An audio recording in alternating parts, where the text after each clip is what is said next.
देखिए, यहाँ के लोग अंबेडकर का नाम क्यों लेते हैं और अंबेडकर का नाम लेने का मतलब क्या है? अंबेडकर का नाम लेने का मतलब कोई अंबेडकर की पूजा करना तो है नहीं।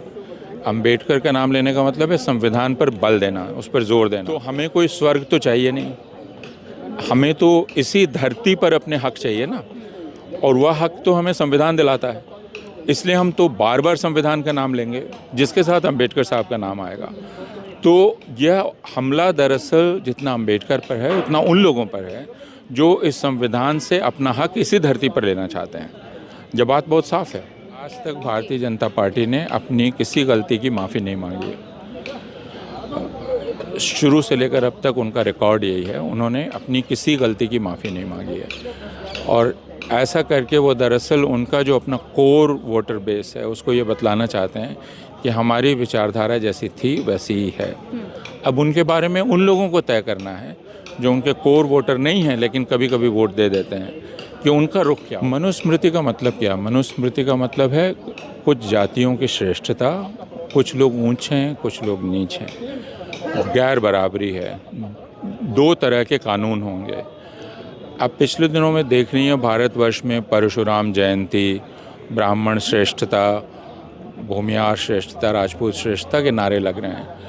तो यह एक तरह से मनुस्मृति का वापस ही आना। देश में कौन संविधान को नहीं मान रहा है? कौन मुसलमान संविधान को नहीं मानता है?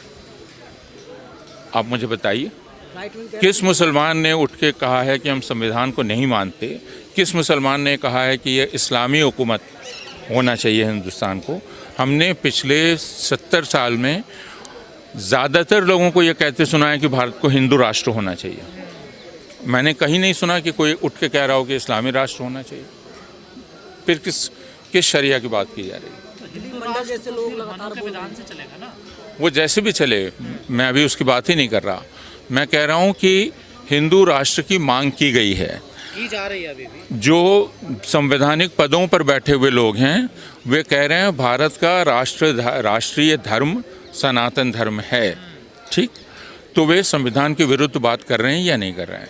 महाराष्ट्र की अभी जो सरकार आई उसके शपथ ग्रहण समारोह में गाना गाया गया, भगवा झंडा लहराएंगे, हिंदू हिंदू के होंगे। तो यह संवैधानिक समारोह में किया गया या नहीं किया गया? तो यह तो बहुत स्पष्ट है कि संविधान का उल्लंघन कौन कर रहा है और कौन यहाँ संविधान का उल्लंघन करके एक विशेष धर्म को जैसे वो मानता है उसको देश का धर्म बनाने की बात कर रहा है। ये तो बहुत साफ। सबके बीच में मोहन भागवत का भी बयान आता, कहते हैं ये कुछ इस प्रकार की बातें करता है, हिंदुओं का नेता बनना चाहते हो। अब मोहन भागवत वो क्यों कह रहे हैं? मोहन भागवत के लोग ठीक जिस समय वो कहते हैं उसी समय उनके उल्टा क्यों कहते हैं? तो इससे एक ही नतीजा निकाला जा सकता है कि या तो मोहन भागवत का इकबाल नहीं है, तो फिर हम उनकी बात का महत्व ही क्यों दें? जब उनकी बात का महत्व उनके लोगों के लिए ही नहीं है तो हम क्यों इस पर उतनी चर्चा करें? एक प्रश्न ये है। या दूसरा ये हो सकता है कि जैसे संघ के दो मुंह होते हैं, एक मुंह जो बाहर की दुनिया की तरफ होता है और एक मुंह जो उनके लोगों की तरफ होता है, तो वो दो मुंह से बात कर रहा है। आप जिस भाषण की बात हो रही है उस भाषण को ध्यान से पढ़ें। उस भाषण में अनेक स्थलों पर ऐसा कहा गया है जिसमें बाहर के लोग आए, उन्होंने असहिष्णुता फैलाई वगैरह वगैरह। तो वे दोनों बातें एक साथ कर रहे हैं। और मैंने देखने की कोशिश की कि उनका जो मुखपत्र है ऑर्गेनाइज़र और पांजन्य, उसने भी उनकी इस बात को प्रमुखता से नहीं छापा। तो ये बात बहुत साफ जाहिर है कि संघ के लोग और बाकी लोग भी पहचानते हैं कि ये बातें तो बस बातें हैं, ये हमारे लिए महत्वपूर्ण नहीं है। आज की डेट में संविधान को जलाना या फाड़ना कितना ठीक है? मनुस्मृति को बाबा साहब अम्बेडकर ने भी जलाया था। जब जो एक दबी कुचली कौम होती है उसका गुस्सा किस बात को लेकर है उसको समझने की ज़रूरत है। आपने एक विधान को लेकर उसका दमन किया है, वो अपने गुस्से को जाहिर कर सकती है ना। आप अगर कहें कि मनुस्मृति दरअसल एक अकादमिक ग्रंथ है तो ठीक है, अकादमिक ग्रंथ है, उसको पुस्तकालय में होना चाहिए, उस पर शोध होना चाहिए। लेकिन क्या आप उसके अनुसार सामाजिक जीवन को चलाना चाहते हैं? प्रश्न ये, और उसका उत्तर हम लोगों को ईमानदारी से देना चाहिए। जो लोग, अगर आप कह रहे हैं कि मनुस्मृति से हम नहीं चलते हैं, ठीक, तो किसी ने उसको फाड़ दिया तो इतना नाराज़ अब क्यों है? आप उस पर मुकदमा चलाने की बात क्यों कर रहे हैं? आप फिर उसको अपना धर्म ग्रंथ क्यों कह रहे हैं?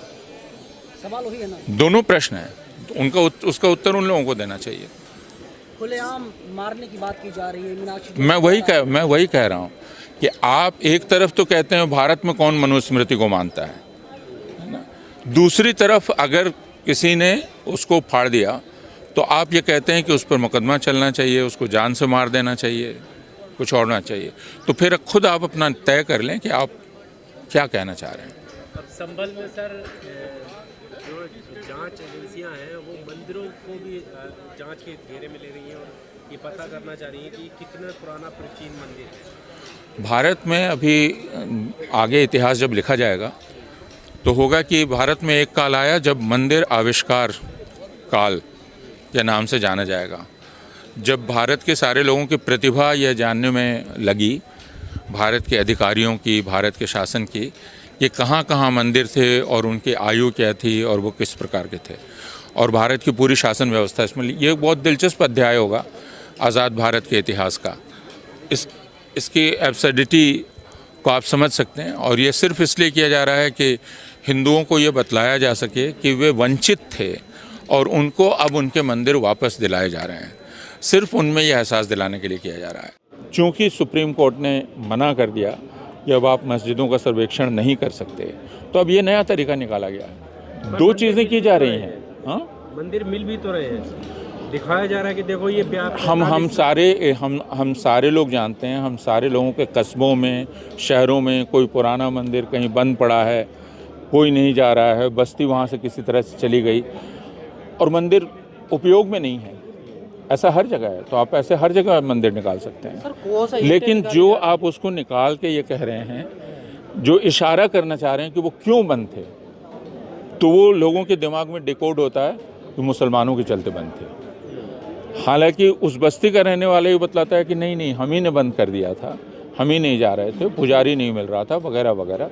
तो अब ये काम शासन ने ले लिया है कि वो पुजारी भी लाएगा, पुलिस उसकी सफाई कर रही है। तो अब पुलिस का काम कानून व्यवस्था की रक्षा करना नहीं है, मंदिर की सफाई करना है, मंदिर की खोज करना है, बल्कि उसमें जो ब्राह्मण होगा वो बैठ के पूजा भी करवाएगा। इसमें कोई बहुत आश्चर्य की बात नहीं। आखिर हमने उत्तर प्रदेश में देखा ही और छत्तीसगढ़ में कि पुलिस अधिकारी कांवड़ियों के चरण पखाड़ रहे थे। तो हम एक नए दौर में हैं। सर, हिंदू राष्ट्र की कल्पना करना और मनुस्मृति को लागू करने की बात करना कहाँ तक ठीक मानते हैं? आप खुद तय कीजिए ना। आप एक धर्मनिरपेक्ष राष्ट्र हैं, इसके बाद आप ये प्रश्न क्यों कर रहे हैं कि हिंदू राष्ट्र की बात करना ठीक बात है या नहीं है? ये प्रश्न उठता ही क्यों है? सर, हिंदू राष्ट्र की बात की ही कैसे जा सकती है? ये एक असंवैधानिक बात है, संविधान विरोधी बात है। सर, एक चुने हुए सांसद जियाउर रहमान बर्क को लेकर जिस तरह की खबरें चल रही हैं, जो बुलडोज़र चलाने की बात, उनका चबूतरा तोड़ने की बात, और अब FIR हो गई है बिजली चोरी की, तो मैं वही कह रहा हूँ कि चूंकि एक चीज़ बंद कर दी गई, जैसे बुलडोज़र पर भी सुप्रीम कोर्ट ने रोक लगाई, तो अब आप क्या कर रहे हैं? अब आपने दूसरा तरीका निकाला कि भाई हम वैसे नहीं बुलडोज़र चला रहे हैं, क्योंकि अगर वो रोक नहीं लगती तो ये तय मानिए कि बर्क साहब का घर जमी दोज हो गया होता। ठीक, तो आप वो चूंकि नहीं कर सकते हैं, अब आप इसलिए छोटी छोटी चीज़ें निकाल रहे हैं कि सीढ़ी नाली के ऊपर थी तो सीढ़ी हम तोड़ देंगे। कुल मिलाकर हिंदुओं में एक भावना फैलाई जा रही है कि मुसलमानों में मोतबर से मोतबर आदमी होगा, हम उसकी नाक रगड़ देंगे। और ये ठीक, इसको देखकर मैं तुलना नहीं करना चाहता, लेकिन मुझको 30 के दशक का जर्मनी याद आता है, जिसमें अमीर से अमीर यहूदी, ताकतवर से ताकतवर यहूदी की नाक रगड़ी जा रही थी, ताकि उस पूरी कम्युनिटी को बेइज्जत किया जा सके कि तुम्हारा जो सबसे ताकतवर आदमी है, मैं उसको कुछ नहीं। आप इलाहाबाद में जावेद मोहम्मद साहब, जो उस कम्युनिटी के लीडर थे, पुलिस जिनके साथ मिलकर काम करती थी, आपने जावेद मोहम्मद साहब की पत्नी का घर डिमोलिश किया, उनका भी घर नहीं था।